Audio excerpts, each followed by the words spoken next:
A, B, C. A always be B, C closing. Always be closing. This computer. Okay. All right. So it's correct. So what's up, everybody? Cam here. Another episode of Scare Money Don't Make Money. As always, it is me and always, it's your boy Roy, just trying to make it do what it do. and we have a very special guest today. We had Todd Simmons. He is a retired Chief Master Sergeant in the Air Force. And we are very excited to have him today. I'm going to let him introduce himself just because I feel like that's just the best representation of it all. So by all means, Todd, if you can, tell us a little bit about yourself, sir. No, I appreciate it. Hey, I appreciate it, Rory, Cameron, the opportunity to sit on here and talk to you guys. Right before you started recording the show, and you were talking, and Rory was telling me the last time he saw me. I just remembered that was the last public event that I ever had in the Air Force after 25 years. Was that LaGrange, Georgia recruiting annual awards event. That was the last time I was in mess dress. So a little bit about me, Todd Simmons retired out of the Air Force, man, 25 years, 7 months, 17 days. Great run, man. And I will tell you, I know you guys' background, but the why I ended my book in as recruiting event is because that's how I came in the Air Force, from a great recruiter who took a chance on me. But I'm originally from South Carolina, small town in South Carolina, recruited out of Beaufort, South Carolina. I'm from a small town, Hardyville, South Carolina. Traveled around the world, man. It was a great run.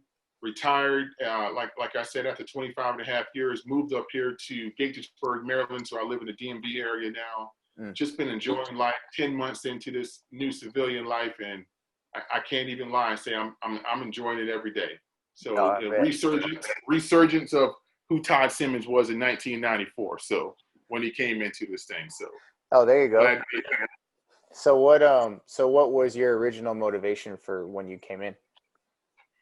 Man, honestly, original motivation, man, was I needed a plan A and a plan B, and a plan C, and a plan D. And I will tell you, man, those plans were super limited, right? I'm gonna be honest with you. I didn't do well in school, and I'm very public in my, about things I've written and things that I've talked about on stage about. When I graduated from high school with like a 2.0 GPA.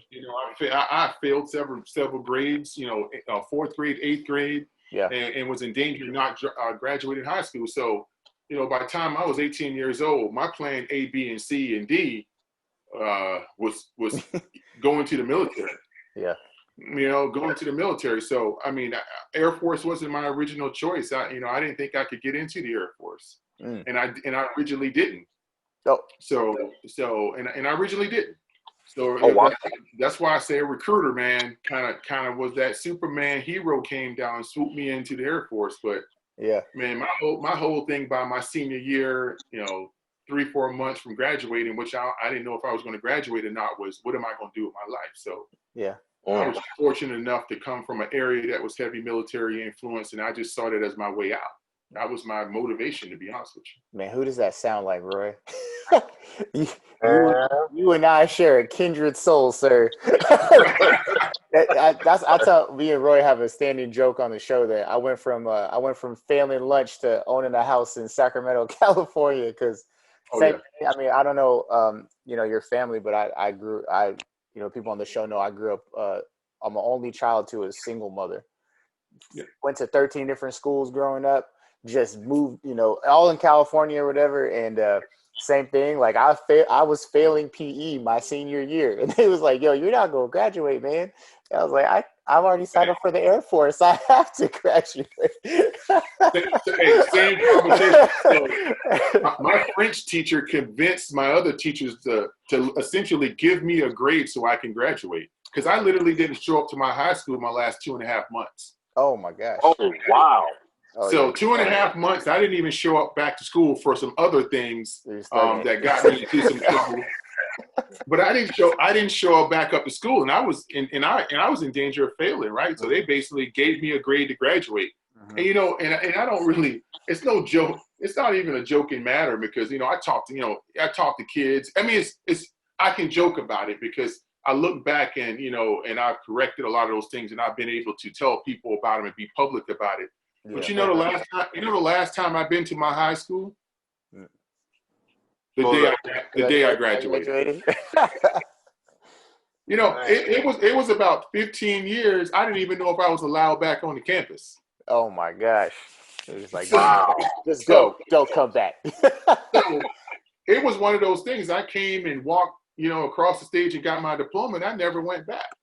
But I tell you, when I retired, the greatest feeling when I retired, I did well, like all of us joined the Air Force and we got a second chance at life.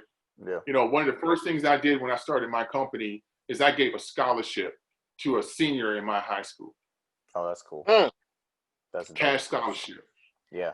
And I did that this last year. And that was kind of my way of going, I can, I'm in an opportunity to give back. Even though when I was there, I didn't take this serious and I didn't achieve great academic success my first 18 years.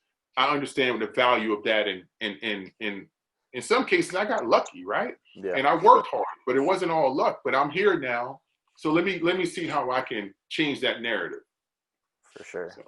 I know Roy's a big fan of that. That's the definition of trying to bring up your community. Mm-hmm. Absolutely.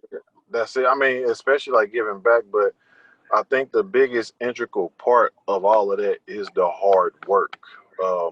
That hard work aspect of it. A lot of people, especially now, negate that fact. Like even like running your own business, like that is work.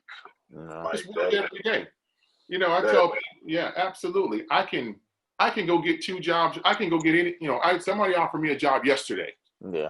Making good money. I get offered jobs quite often. I can go on a job, punch a clock, do what I do, make a lot of money, and come home and live the suburban life, right?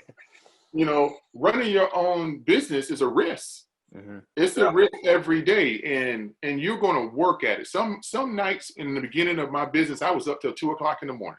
Oh, I bet. Sending emails, mm-hmm. Trying to figure out this, creating content, doing all these things, but it's the name of your show, right? Scared money don't make no money, right? In a sense of of that phrase, because if you think that you have something inside of you that you can achieve, the minute you don't try to do that, you're going to have regrets. For sure. And I live my life with absolutely no regrets. So I tell people I had no idea how to start a business 14 months ago, but I knew I had the ability to work hard. Mm-hmm. I know I had the ability to go try, and I know I could accept failure over and over again until I got it right. So when you got those key principles in your life that you're not afraid to go fail and learn and get back up, do it better, may fail again, get back up, do it better. If you don't have those principles, then you are going to be afraid to do things. You're going to be afraid to step out. Yeah. But like you said, I started in life knowing that things wasn't going to be fair to me. Yeah. Yep. When I started in life, knowing that, at 16, 17 years old, I knew I wasn't going to college. Yeah. That wasn't for me. When I joined the Air Force, and you guys in your Air Force profession would appreciate this. And for some reason, for 25 years, I never changed my ASVAB score. If you pull out your certain doc, you can see your ASVAB scores on. I forgot. You can see. I never changed them. On your RIP, I never changed them the whole time I was in the Air Force. Yeah. And you know why I didn't change them? Because that was a reflection of how much growth and how much work I did. My ASVAB score in 1993, well, not even you couldn't even recruit an airman in 2020 off my ASVAB score. Ooh. Think about that. Dang. Think about that for a second. In 2020, you can't even bring an airman in the Air Force on the ASVAB score I got. That's how Sergeant Beck was, Roy. Remember that? Yeah. Roy, yes, he came in on an ASVAB waiver. Yeah, but you know what? But guess what? I ended up being the senior enlisted leader for all Air Force education.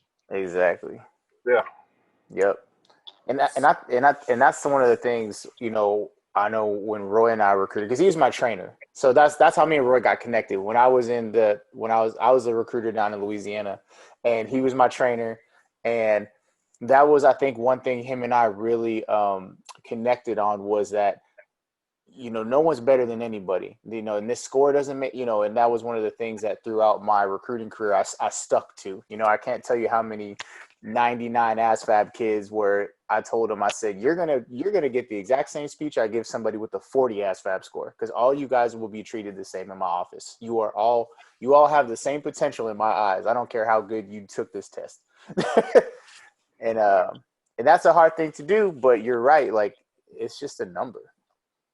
Yeah, and you know what? And I dealt with this on active duty too, and we dealt with this not only in enlisted accession, but I know we're staying away from military, but this is a life thing. Yeah, no, for sure.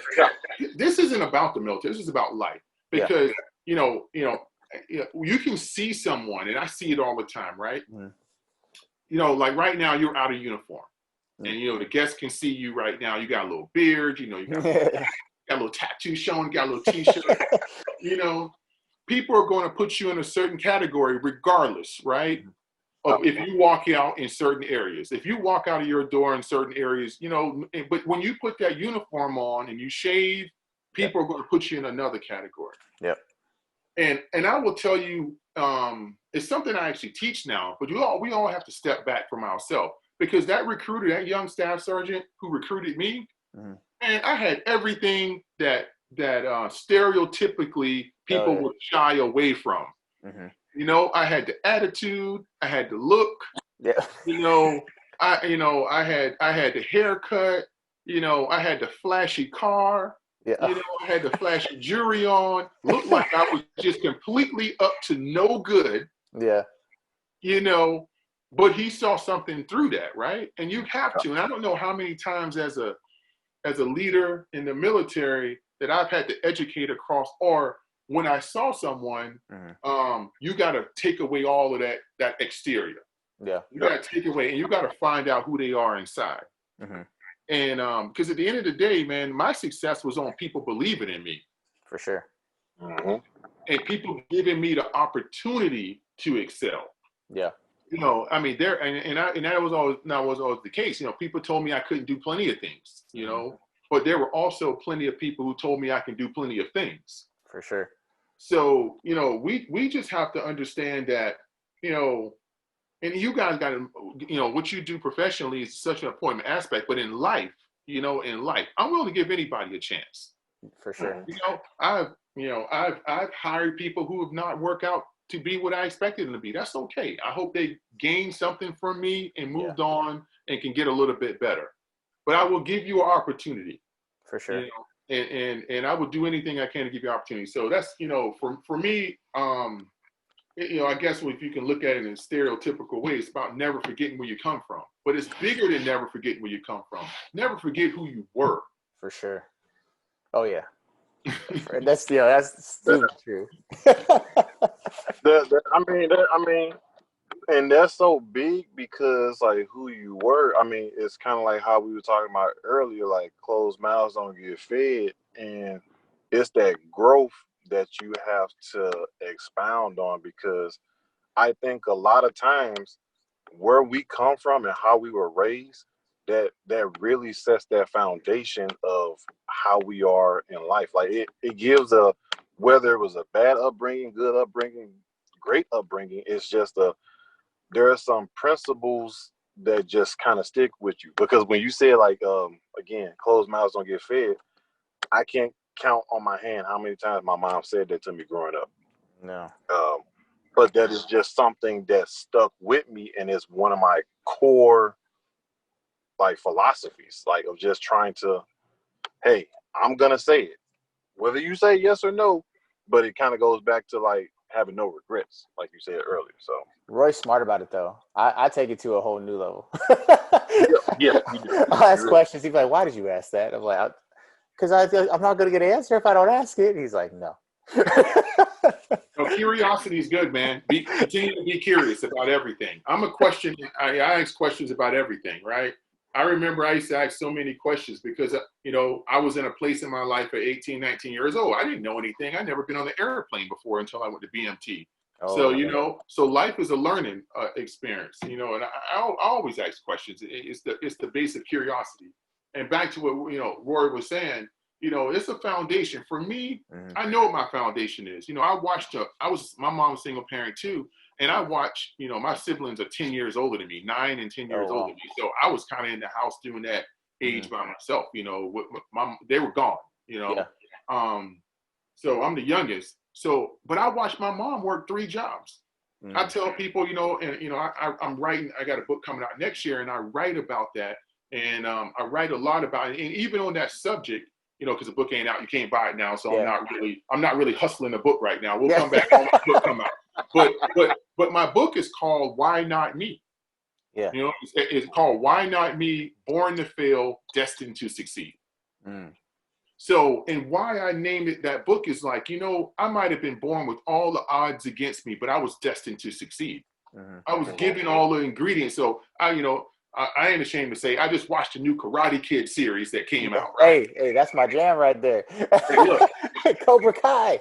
Cobra Kai. So I just watched the karate. So I watched the first 2 seasons, right? I binge watched the first 2 seasons.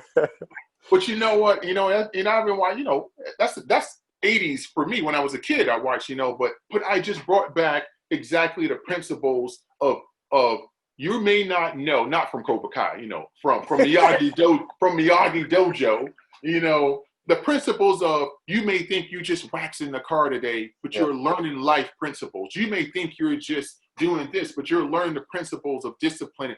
And I tell people my foundation is I watched a woman work 3 jobs. I watched a woman drive at night to cosmetology school after working multiple jobs. I watched a woman open businesses that were successes and that were failures. I watched her have low points where the lights went out in the house. I watched her have high points where we had great things. I watched her low points where it was nothing for Christmas.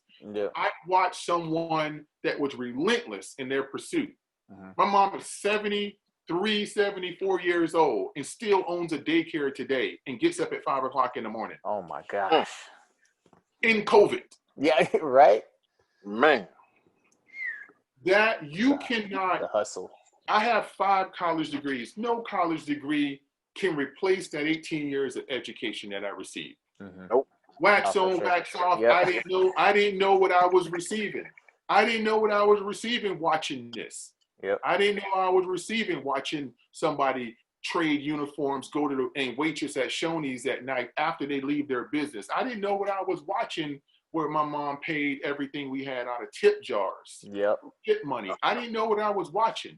But when I got into the Air Force and got myself in a mindset that this is about work. And guess what? I'm looking around the room. There's 10 people in this room smarter than me. There's 10 people in this room that probably can do this job better than me, but ain't 10 people in this room ain't gonna work harder than me. The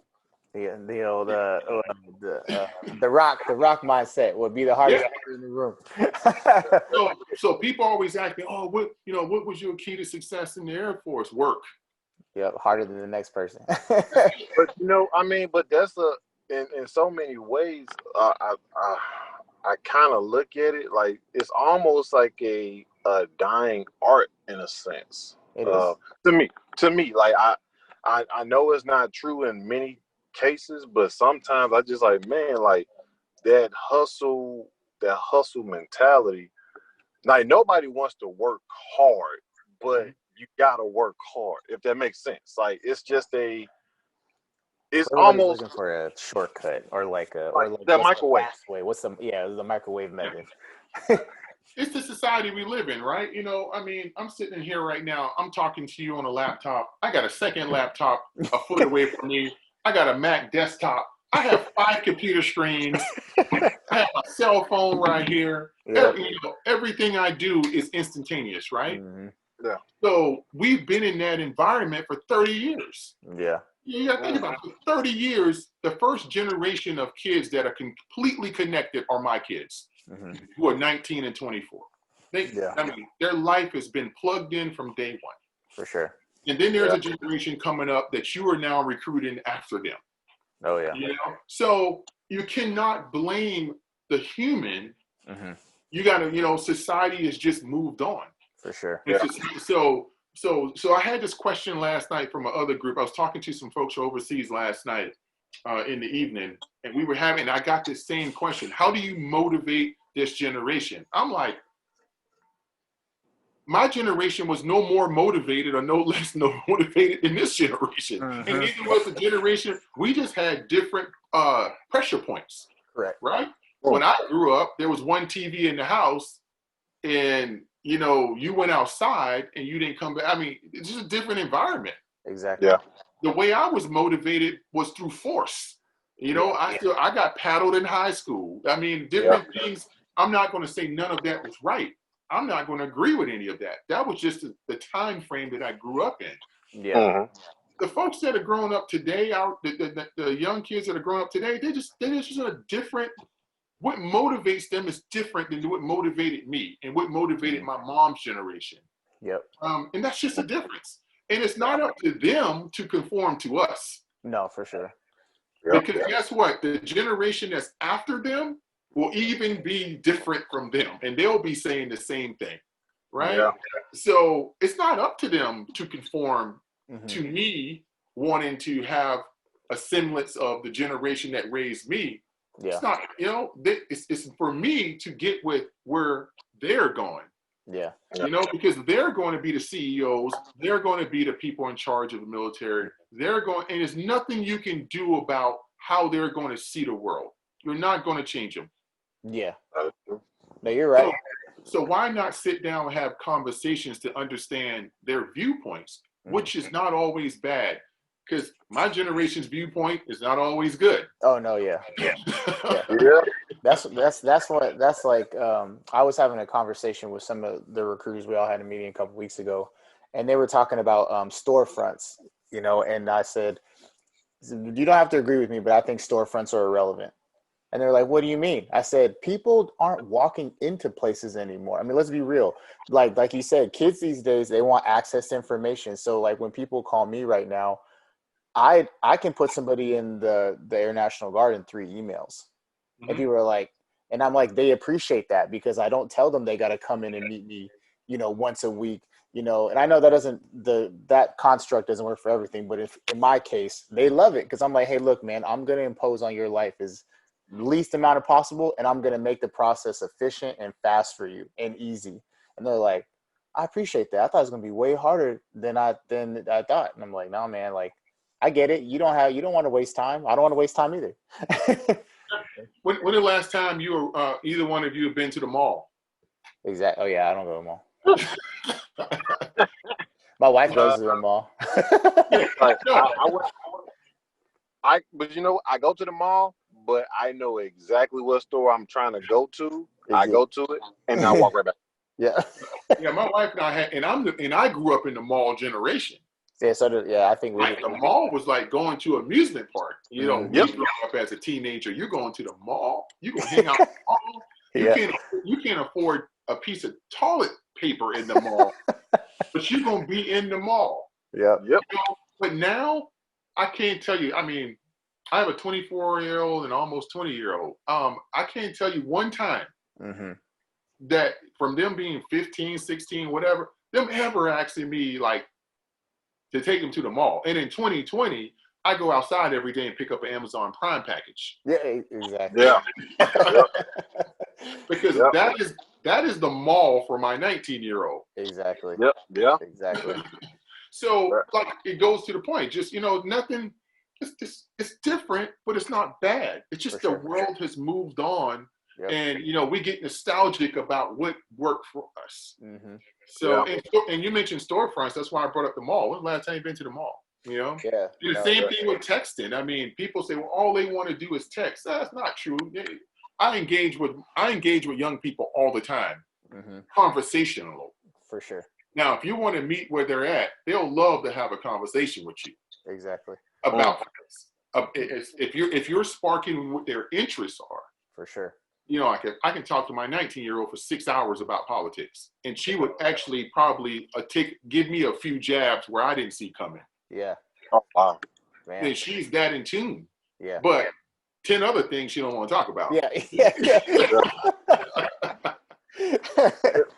And it's funny that you say that because, like, my 9-year-old son was talking about politics this morning, and I'm like, it caught me off guard. He was just asking questions. I'm just sitting there scratching my head, and like I didn't even have answers because I was just so stunned. I'm like, why are you talking to me about this? Like, why are you growing up so fast?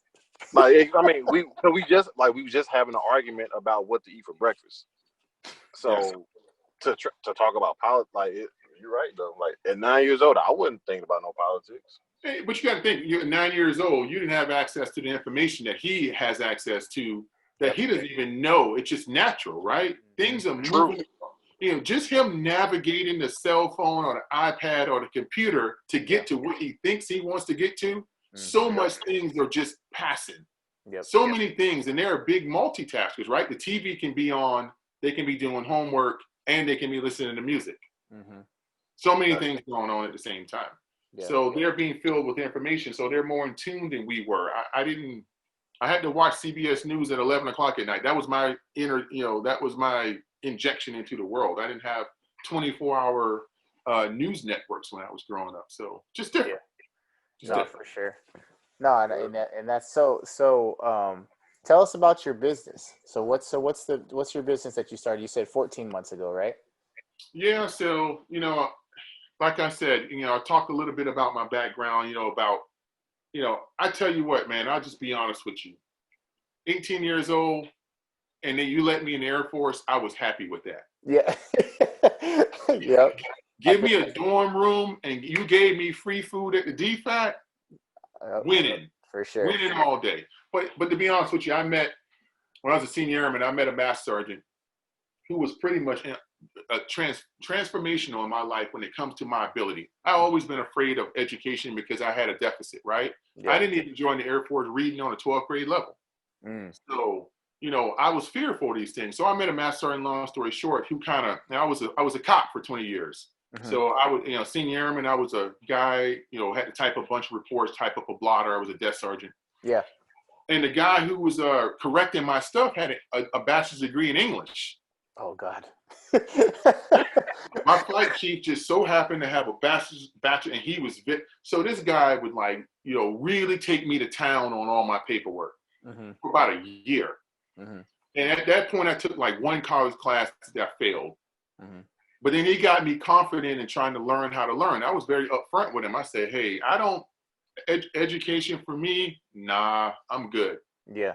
So I took a class, failed it, and we ended up deploying together when I was a senior airman. And he kind of encouraged me, and he gave me some things. And I would tell you, man, I read my first book cover to cover when I was 20 years old.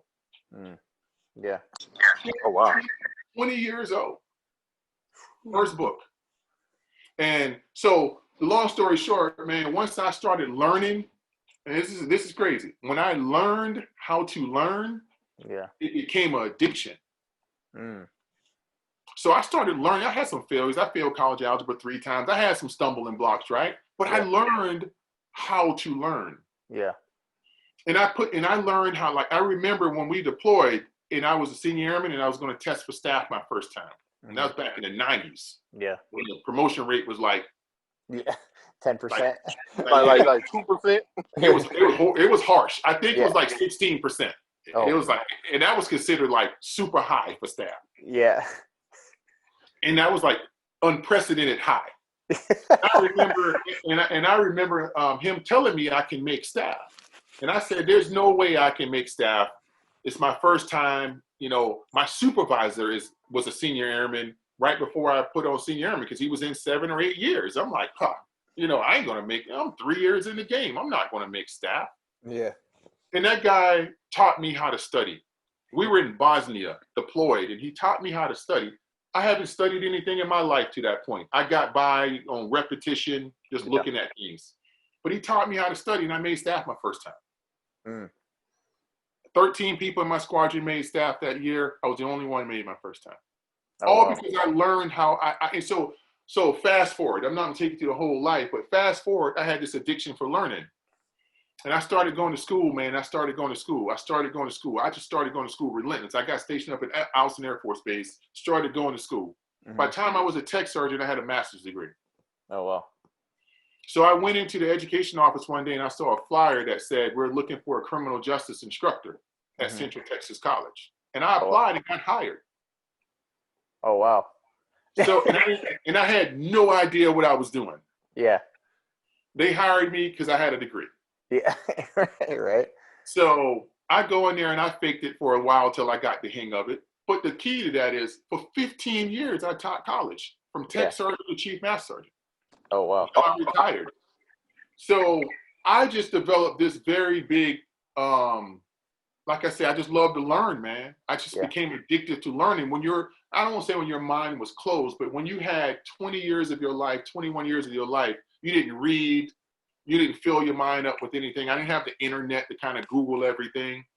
And when you discover that there's a world out there that you can fill your bucket up with knowledge, it became something of like, man, this is what I want to do. So, I was very fortunate to get the job at AU as my last gig.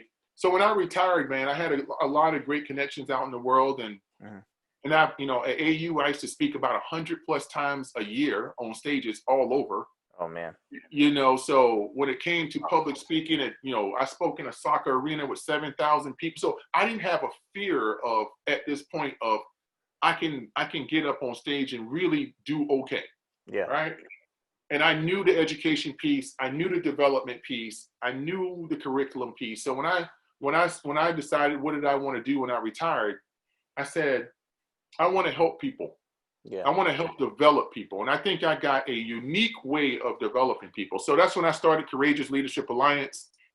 And Courageous Leadership Alliance is in the alliance piece is the big piece. So I am the owner of the company, yes, but I have a team of other people who are from industry standard to up and coming, all the range that we have been fortunate over the last year to be able to provide development, keynote speaking, assessments, anything that you can name to all kind of customers, including NASA, Bradfield and Gorey, large corporations, the Air Force, coming up into the Space Force in 2021.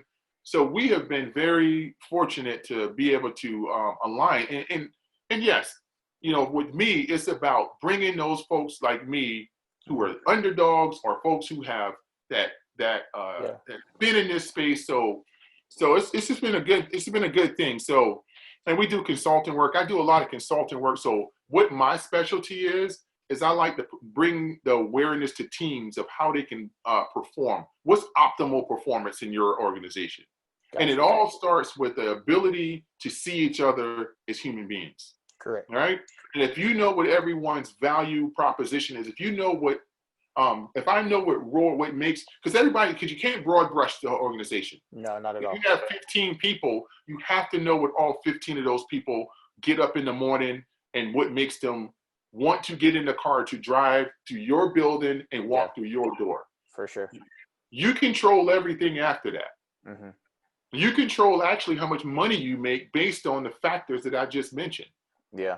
How do you put profitability into those equations? Mm-hmm. If I feel a certain type of way, then I'm going to feel a certain type of way about your organization. Yeah.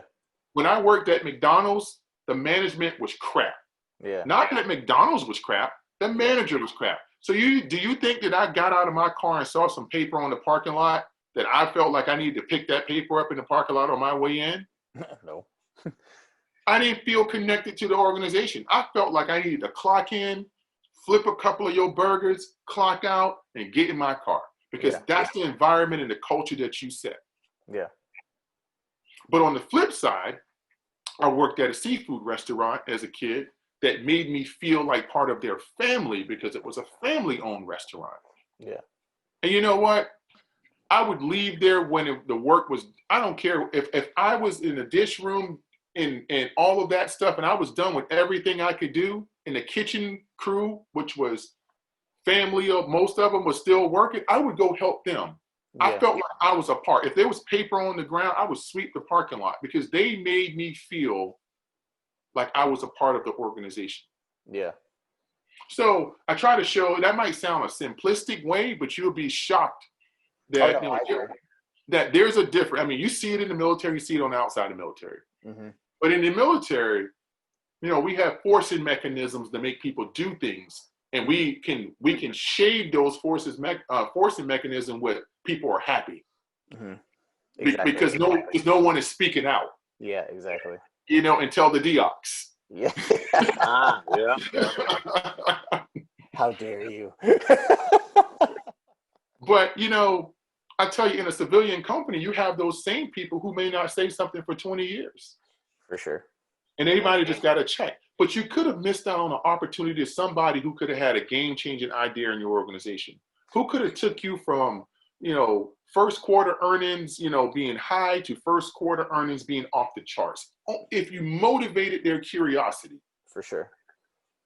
You know, and so, you know, long story, long explanation, but that's what I do now for quite a bit of folks, and I enjoy it. Oh, that sounds amazing. It does sound amazing. I mean, like a dream job. Yeah, I always, not, I don't say joke, but I always tell Roy, like, he is one of my mentors, and he knows that. He's a person I call at, I yell at when I'm angry. He's a person I call and I cry when I feel like the world's being unjust to me, you know. But you're right. I mean, that is a main part of what our conversations are almost always about. Especially, you know, that now he's in a supervisor role. As I pick his brain, I'm like, so, like, what are you doing? Like, how are you treating your team? Like, and we, you know, and you know, most of the time I don't have many suggestions he hasn't thought of, but you know, those are, you know, we love that stuff, and we're so big on that, especially in recruiting, because in recruiting, not everyone's a great recruiter, but that's okay. You don't have to be a great recruiter. You know, there's so many different jobs in recruiting that, you know, me and Roy always talk about that, is like, what motivates the people, like you said. Like, I know that my you know, one of the recruiters that I work with now, although they are a good recruiter, they are even a better MEPS person. And they know that too. They're like, man, I love MEPS. Like, I love that facet of it and stuff like that. And so, granted, this recruiting job they do because, you know, they kind of have to. But like you said, I was like, we need to try and get you to MEPS, because if we could get you there, I couldn't imagine how it would thrive if we could get you in that environment. Because that's what the environment that you feel like you thrive the most in. And so, Yeah. No, I get it. Absolutely. Don't take for granted, you know, what someone's happiness and satisfaction can do to an organization, right? Yep. And too many times we try to force people into things that look the same, right? Everyone needs to be a leader. Not everybody's. I'm sorry. Not everybody is built for leadership. You're right. Yeah. It's just the truth. I'm sorry. I don't care if I send you to 25,000 schools. Oh, yeah. Nothing is going to solve some of the deficits. Some people just are inherently not great leaders. Yeah. And I will tell you, and I don't know if you guys ever did any DISC assessments or Myers-Briggs assessments or anything. We both have. Yeah. Very telling, right? For me, I know that I'm a high ID, which is, you know, I have like a dominating personality, and I have but I know when it comes to the admin piece, or a tolerance for people not making decisions, or I know myself, right? Yeah. You have to be completely in tune with who you are to be effective. Correct. And until you are in tune with yourself, you can't really understand and respect what everyone else is. Agreed. So I tell you, I've used those things. Because some people just take them and go, oh, it was cool and we paid some money and it was a great development opportunity. No, I use a lot of those things for people I hire. Let me tell you, how I hired most of my execs as a command chief. I had a lot of execs, and you can call it what I can care less if they can do admin work. I can care less about anything actually when it came to that. I actually can care less about their skills. Yeah. And most of them were totally weirded out by my interview process. I mean, one exec I hired, we talked for 45 minutes, and literally I wanted to know what was his top 10 favorite restaurants. Yeah. I wanted to know what his top 10 restaurants were. And not only did I want to know his top 10 restaurants, because I wanted to invoke a happy thought, right? Yeah. And then we talked about food for 30 minutes.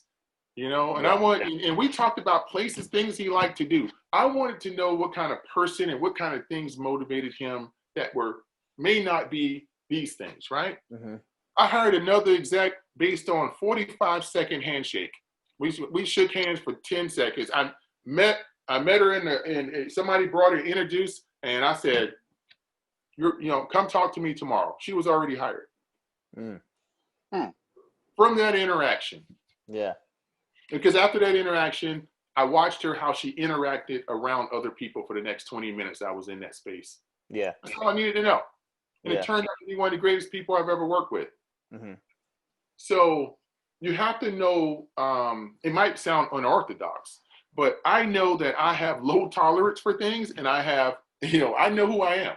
Yeah. So when you talk about not everybody is built to be a leader, not everybody is built to be a follower. Not everybody is built to be an admin person. Not everybody is built to be an out front person. Mm-hmm. You just gotta know the strengths and weaknesses of the people who are around you, and then use them for those things that they are so good at. Yeah, I joke with my wife because she thinks the fact that I would like want to be a leader or supervisor, she's disgusting. She's like, I don't want to do that. I don't want to be responsible for people. But it's crazy because she is so good though at reading people and being empathetic to them. So she's become very much like the person I consult. I'm like, hey, this is how I handled this situation. How would you feel if you were the the employee or whatever have you? And she's like, well, probably could have gone this way. And she's like, but I get where you're coming, blah blah. And I just think it's so funny though, because I'm like, you'd probably be a good like manager. She's like, no, because I don't want to do it. She's like, it's okay, it's easy for me to do it here because there's nothing attached to it. Like I can give you advice, but if I was put in that situation, it'd be abysmal for me. And that's the same way I tell you, my wife is one of the greatest talents I've ever seen at a job. I mean, she, even in the service and now out of the service, working up here at Walter Reed. I mean, I can't hold a matchstick to her capabilities. Yeah. Yeah, she's the same way. I don't ever want to be in charge of people again. That is her thing. When she got out of the Air Force at 11 years, she was like, never. Yeah. Want to be in charge of people. I'm done. Because then you're like obligated to like, you're like, oh, I'm responsible. I want to be responsible. But I am the polar opposite. I'm like, I don't want to be in a meeting. I don't want to know the processes. I don't want to be a part. I want to lead as many people as you can give me. Give me all of your personalities. Give me all of your challenges. Give me all of the drama that comes along with leading. I'll take it. Yeah. I want to show up for 10 hours a day and just deal with it. Yeah. And it takes a special type of crazy for you. You're right. And sometimes I wonder why I was that special type and still am. It's like, I want to be like, I remember when I was a master sergeant, I used to always want to go to, I don't want to call it the worst, but I used to always want to go to the most challenging section. Yeah. Right? I would get back from a deployment and they would be like, hey, I would like, send me to the flight with the most problems. Yeah. Let's go. Let's do it. And it was always like a challenge. I'm just going to be honest. I love the art of leadership. Yeah. And I'm not, and that's not saying, I'm patting myself on the back that I was some great leader. I'm going to tell you, it's a lot of things I'm not good at. Like my EPRs probably were never on time. My decks were probably never on time on my flight. I mean, I'm just being honest. My admin probably was terrible. Yeah. But my people were always good. Yeah, for sure. So I prided myself on the people aspects versus everything else. And even, to the point where, rules are rules and we follow rules and standards. But, it was always about how can I elevate this person even if they messed up. For sure. It wasn't a straight LOR, LOC. It wasn't a straight you fired. It was always how can I make everyone around me better? Because it goes back to you say we never forget where we come from. Yeah. Somebody has made me better. If I didn't meet that master sergeant who basically taught me how to read and write and write like a human being supposed to write. Be an adult. Like he showed me that there was something called, periods and commas. And Not everything was just a run-on sentence. You like punctuation. Like what? You punctuation? What is you mean I can't just write 200 words? What do you mean? All lowercase. Yeah, I remember a couple of times he asked me like, "How did you get in the Air Force?" And I'm like, every answer is C. See, on my third time of the ASVAB, sir. On my third time. I put 1D. That put me over the edge. Yeah, I'm like, on that time, I kind of had a gist that, you know, the longer answers were probably the right answers. That's funny. Process of elimination Pretty much got me in the Air Force there, son. That's right. That's how it works. Now you're So right. no, I'm just, you know, it's just one of those things, man, that, you know, we talk about this. It can be fun, and it should be fun. Mm-hmm. Yeah. Just, you know, and that's what I talk. You know, we talk about, and I know you guys, some of the guests you've had. You know, you had my sister ND on here. You know, and I will tell you, you know, we retired probably 7-8 months apart. And this is the thing. Regardless, it's not about rank when you transition. One of the first things I told you guys, hey man, cool. You called me chief when you came on here, but my mama named me Todd Simmons. I'm cool with that. Yeah. But transition should be fun. And, you know, I don't know if you guys are on social media with her, but she has fun. Yeah. Yes, she has a lot of fun. Too much. Yeah, this chapter of life, man, this second chapter of life is a gift. For sure. It's a gift. Just think about what you have to do, man. You're down there in Miami. Down there in Miami, man. You know, I'm just saying this. You know, but this second chapter, both of you will get out of this chapter, and you got great lives right now. You got things going for you. It doesn't matter what rank, what E at the end. Your ID card, and I pulled out my ID card 3 times in the last 11 months. Yeah. Oh my gosh. You know, that's 3 times I had to go to the doctor. Yeah. Sure. So, you know, there's going to be a chance for you to be who you always wanted to be. Yeah. You know, at 18, 19, 20, when you joined the Air Force and you had about $24 in a pair of Jordans, you didn't see this future that you can have right now. You know, you're talking about owning your own home in San Diego, down in Miami, chilling. I'm telling you, there's a great opportunity. So for me, I ran into my second chapter. Yeah. And I advise everyone to go into their second chapter, not walking, running. Yeah. Sprinting. Yep. You know, and it's no regrets. I mean, I used to feel guilty my first 90 days out that I wasn't talking enough about missing the Air Force, or I wasn't doing this, or, you know, I wasn't putting on my ABUs or walking around the house or something crazy like that. Just a little nostalgia today, guys. Yeah, you know, a little throwback Thursday. And look, I got a lot of friends who retired because I've obviously been in long enough to have, and I don't fault anybody for having it, right? You know, I have this kind of a memory wall behind me. Like, you know, I went through my phone and I got a bunch of other pictures. I went through my phone and I looked for the moments that I had over the last 5-6 years of having that phone, and some great moments. And I just got this company print pictures and they sent them to me already framed and stuff. And it's a good reminder. This is my home office. I walk in here, I look up there, and I got some great reminders of great friends, of great moments, of great people I've met around the world. And I'll probably end up having about 100 of those pictures on the wall in this office when it's all said and done. Yeah. And that's my remembrance, right? That's my chapter.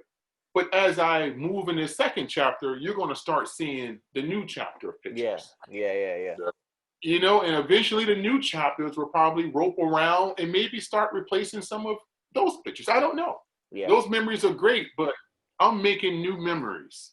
For sure. And that's what I tell you, that there's no fear out here. This is, you're gonna get out, or you're gonna transition, and you shouldn't have fear. And that goes for anybody who's listening who may be like 3-4 years in. Yeah. Same thing. It doesn't matter how long you do. 4 years, 20, 30, doesn't matter. You served, and prepare yourself to be Comeron, and prepare yourself to be Roy. Yeah. Greatest life lesson I've had is back to that wax on, wax off, like I said. I never retired thinking I made it anywhere. Yeah. Life just I starts. never retired and said I won. Yeah. You know, I retired and I'm moving on and continuing the life lessons to live the life that I want to live. Yeah. And because if you do that while you're in uniform, it's a natural transition out. Yeah. And if you try to do this like break glass thing that I'm out and I'm just going to become this completely new, regenerated, start from square one person, you know, I don't advise you do that. I advise you take your passion and your purpose into your next chapter. Yeah. Instead of trying to find your passion and purpose from square one in your next chapter. For sure. And That's fair. I think Roy and we've been trying to talk to a lot of people about that because, you know, we always talk about we want to create our own consulting firm or agency or whatever for recruiting because we love it. We know we're best friends, we're good at it, and so I started taking those steps now. You know, the podcast was kind of a catalyst to kind of what you're talking about was build Comeron. You know, now 6 years out from my possible retirement, and you know, LinkedIn, you know, talking to service members, trying to explain to them the advantages of this, advantages of that, making connections now, putting my name out there now. And it does always throw a lot of people off, civilian sector, because they're like, wait a minute, so you're still in the middle, like you're still active. And I'm like, yeah, why, what's the big deal? And they're like, no, it's just like, you don't see that a lot. Like it's always like they get out, then stuff starts. And they're like, you're still 6 years from retirement, but you're you're doing this, you're doing that. And I'm like, well, because, you know, me and my partner, like, we don't want the other boot to drop on us. Like, we want the boot to stay up there. And then we just keep rolling, just keep it moving. Yeah. And I used to tell people that, man, and some people will look at that different ways. Like I would say probably 10, 15 years ago, you'd probably be crushed for doing something you're doing now. 100%. But it's about, I believe what you're doing, and you're not the only one, right? I've seen this grow over the last year. I mean, I have a former who also has a podcast on the West Coast out in California, and a lot of other people, right? Oh, to the Llama Lounge? No, that's one, but it's also man, what's the name of his podcast?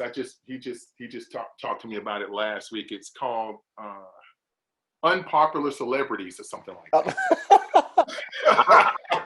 I like it. It's pretty cool. We should link that. So, and I'm almost sure that's the name. You look at my social media because I did it with him a couple of weeks ago. Oh, okay. But I think this makes you a better airman. Yeah. Because think about the feeling that you get when you get to do something that you're passionate about that's not in this structured environment, because you're a great recruiter, but and that becomes something you just, you know, galloping along, right? Yeah. But you get to be, and I always use this word creative. You heard me use it about 4 or 5 times. But there's not a lot of creativity you can sometimes put into that. For sure. But when you can develop something that's yours, it's creative, it's so outside of your norm of what you do every day, that's called passion. Yeah. And that passion comes into a purpose. And I tell people, like I told you about teaching for 15 years. Yeah. I teach today. I love teaching. I love it. Yeah. I had a friend the other day ask me, why do you still teach college? You make enough money not to teach college. I don't teach college for the money anymore. Yeah. I teach it because I just got an email from one of my students and said, I'm a senior. You've been my instructor for most of the last year and a half. I so appreciate. I do it because of that. I do it because I know the power of learning how to learn, right? So right now, you guys are just living your passion, which is going to turn into purpose. And if you go side by side over the next 6 years, if you decide to retire, you're going to retire a better human being because you're retiring with a passion and a purpose. For sure. No, you're right. And people always ask me that, like, why'd you do the podcast? I'm like, man, this is we did it because it's just pure passion project.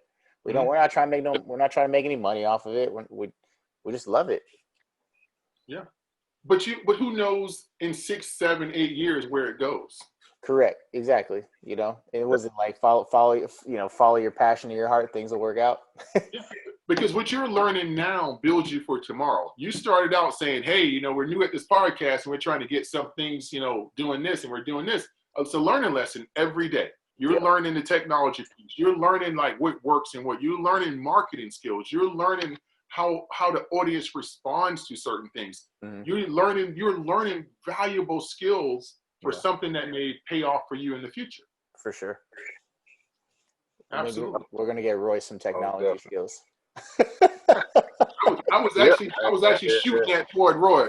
Hey, it's rough out here, you know. Like, I know the last time, like Cam, he was training, so I had to run the whole production by myself. That was like the scariest, hardest thing I had to do, like that week. I got through it. And then unfortunately my computer crashed, so I still got to figure out how to recover that. The one episode he had to record. The one episode I had to record by myself, computer, like, I don't know. But I will say, even like just in this conversation that we had, like I've learned even more. I think that's like the fun part about doing these podcasts, because we talk to so many different people from all different walks, from all different organizations and agencies. And someone called him. Wait. You were just talking about technology and we lost Roy. I think someone probably called him. That's why his picture disappeared. But no, just like you were mentioning, I would tell you were mentioning, we're talking about the passion and the purpose. And you were mentioning, you saw me on the new normal with Chief Master Sergeant Air Force, right? Yeah. And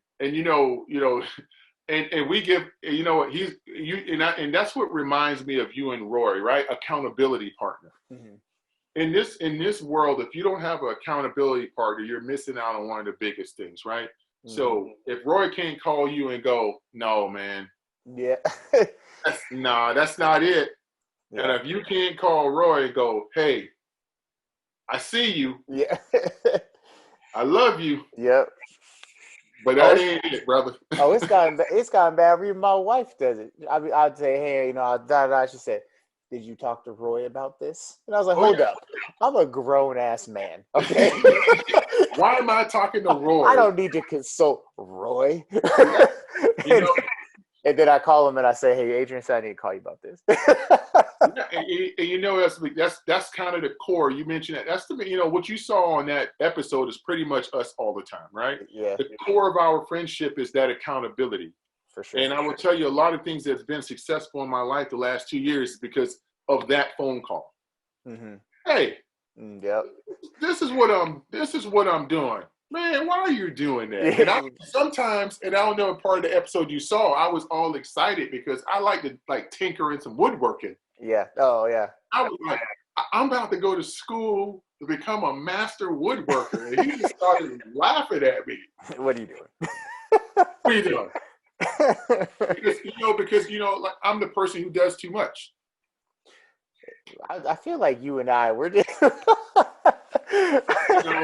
I will take on 20. I mean, like literally, I have about 3 jobs that I'm working on my company, and I teach college, and I'm doing some consulting work. And someone offered me a job yesterday, and I actually thought about taking it. You're like, you know what? Number 4, I could do this on. I even told them I had all of these things going on, and they were like, "Well, you can do that too." And I'm like, for a split second.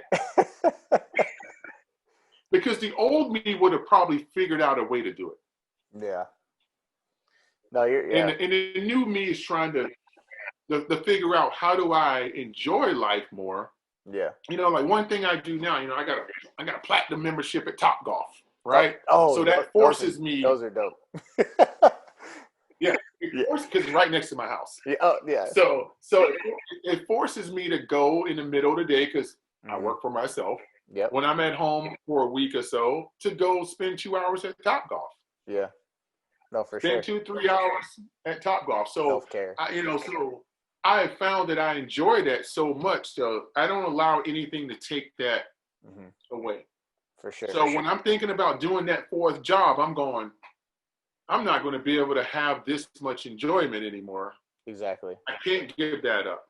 Or I can't give up the Saturday drives to places that I like to drive, you know, and go random restaurants, you know, with my wife. I can't give that up. No, I agree. And that's one of the things that my wife works on with me as well, is because I'm the same way. You know, there's a couple of other recruiting job things that came down, and she's like, well, would you be happy doing that? And I'm like, you know, the job would be cool, but like you said, I wouldn't be able to do this. I can't do the podcast no more, because now I'm you know, it's nice in recruiting. There's a lot of autonomy with whatever organization you're with, but I'm like, I can't do the podcast anymore if I got to go report to, you know, Air Force Recruiting Service every day and be in an office from, you know, 8 o'clock in the morning until 5 o'clock in the afternoon. It ain't gonna happen. I'm like, so you know what? Maybe that I don't like that. Yeah, you gotta have balance. Yep. So did we lose Roy forever? We lost. His phone died, but we're at the end. We're pretty much at the end anyways. But yeah, his phone did die. So 2 big questions we like to ask. I know, and usually the first question is a lot of probably what you've already said, but the first question is, you know, if you could give our listeners advice, what would it be? You know, just kind of something that comes from the heart, something you think that would really help, kind of, I would say, anybody in a general sense be better. If I can give your listeners any advice, it would be, you know, to live your dream, to live your passion, to live your purpose. And when you look in the mirror every day, that is the only competitor you have. Yeah. The only barrier to any of those things is the person who stares back at you. Yeah. Don't worry about the white noise. Don't worry about who says this. Don't worry about what thoughts people may have planted into your head 10 years ago, 20 years ago, 10 seconds ago. Mm-hmm. The only person that can stop you from living your dreams, your person, and your passion is you. Yeah. It's going to be hard. It's going to be ugly some days. It's going to be messy. Yep. And you're going to shed some tears as a grown man and a grown woman. Yep. But the end result will be something that you will appreciate every day for the rest of your life. Yeah. So whatever is holding you back from getting to where you need to go today, go head on. Yeah. Every day. Head on every day. Will you fail sometimes? Absolutely. Get up and try it again. Will you fail a second time? Potentially. Mm-hmm. But success is right there at the end of that hard work. Yeah. Very, I like it. And then obviously we like to ask, what in your mind does scared money don't make money mean? You know, I grew up a little different, you know, like I told y'all in the beginning, scared money don't make money. Probably it's not, I'm sure it's some kind of hidden meaning in why y'all named that. But, you know, for me, you know, it goes back to, like, you know, Roy was saying earlier, you know, my mom, you know, a lot of folks from where I'm from talk about closed mouth don't get fed. Yeah. But he talks about, for me, you know, when I think of scared money, and I heard the title the first time, scared money don't make money, it just means that if you ain't willing to get up and you ain't willing to go out there and break down the doors, yeah, it ain't going to be there for you. For sure. You know, so, you know, I like the title. It can mean a lot of things, but for me, when I first heard it, it meant, you know, if you scared, yeah, you ain't going nowhere. Yeah, you ain't going nowhere. I agree. So, all right, well, you know, that's the end.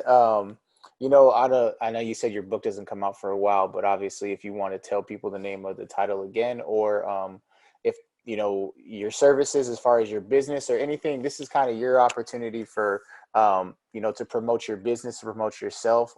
So by all means, you know, whatever you want to tell them.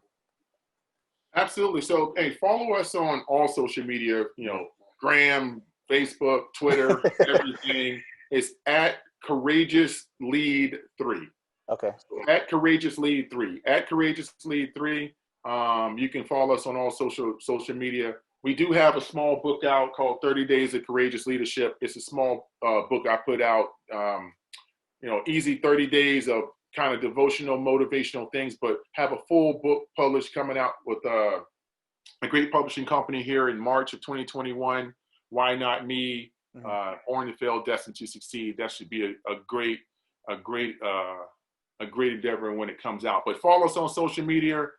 We are around, great partners, love what we're doing. We like to have fun. Yeah. So, hey, give us a shout out, share us, we appreciate it. Okay. All right. Well, that concludes. I appreciate you, sir. Obviously, Roy appreciates you too. But other than that, we are done. And come back and see us again. Absolutely, man. I appreciate it. Yes, sir. Indulge and to learn about ourselves.